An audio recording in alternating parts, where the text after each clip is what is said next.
Ha, unenge ungone musikanza chete chikoro iwewe. Handisina musikanza mani. But unoziva kuti mamwe mapunishment andaipiwa ndeyekuti unyara disi. Kune But zvakadaro. iwe handizokangani musi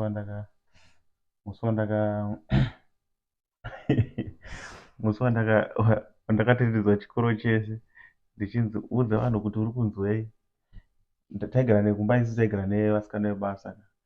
Mama vangu vaenda Botswana chichi. Vasikana vebasa vaigara vachingotaura ndinonzwa chibereko chichi ndinonzwa chibereko. Asina kuchikoro ndasingafariri kuchikoro. Mandaudza zvikati ndaenda kumba ndiri kurwara. Vakunzwei? Ndinonzwa chibereko.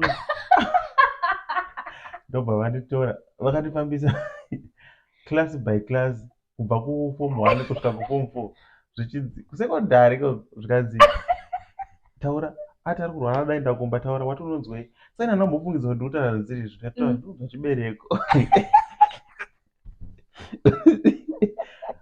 Ona vanhu vakufa nekuseka changu kusvika kuform 4 ripedze ipapo ndobva tazoenda kustaff room zvikanzi mwana ati ari kurwara saka zvino manje ndaona kuti zvinoda kuti muhwewo zvaari kuhwa. Ndikatorwa chibereko neconfidence chamwari. Chibereko chako chairwadza? Handaidzivei ndaikubva vanhu vari kumba itiudza chibereko ina asingamborwari ndaitochema. Aiwa chikoro kare. Mumwe musi ndakaitwa isu taigara pachikoro pandanda kuform 2. Saka mumwe musi ndakaiswa paclass monitor. Makuseni tonzi kuku ndiye class monitor. Pabreak ndichienda kumba nditonodza mama wanda class monitor. Chidzoka after break ndichibva ndatobviswa. Kungoita sei futi? Sikanzwa. Zvinhu zvakazvitaura. Ndakazodzoka kumba ndinonodza mama wati zvatodhakwa zvatopera. Imagine dai kwaiva neWhatsApp nguva iyoyo. Dai mama akatonamira kana pastatus kuti mwana wangu aclass monitor. 24 hours dzakwana. Handisipo. Zvabvava. But wakabvisirwei?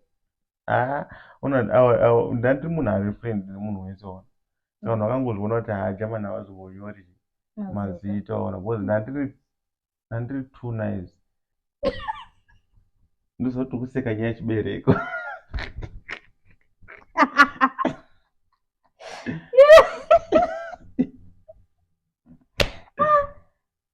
Uda kumboudza vanhu uda kuramba uya kuti unondidene ukangondidena chete ndokutuka pavanhu ndosika wakambonzwa chibereko muchikoro. Handizvikangamwe ndatendesa chikoro chese chinzi wati urunzwei. Aiwa ukangondidena chete ndokutaura pavanhu ndosika wakambonzwa chibereko. Aiwa but imi vanhukadzi mufanira kutaurawo zvimwe vana varipo havazowisisi ona kuti zvii.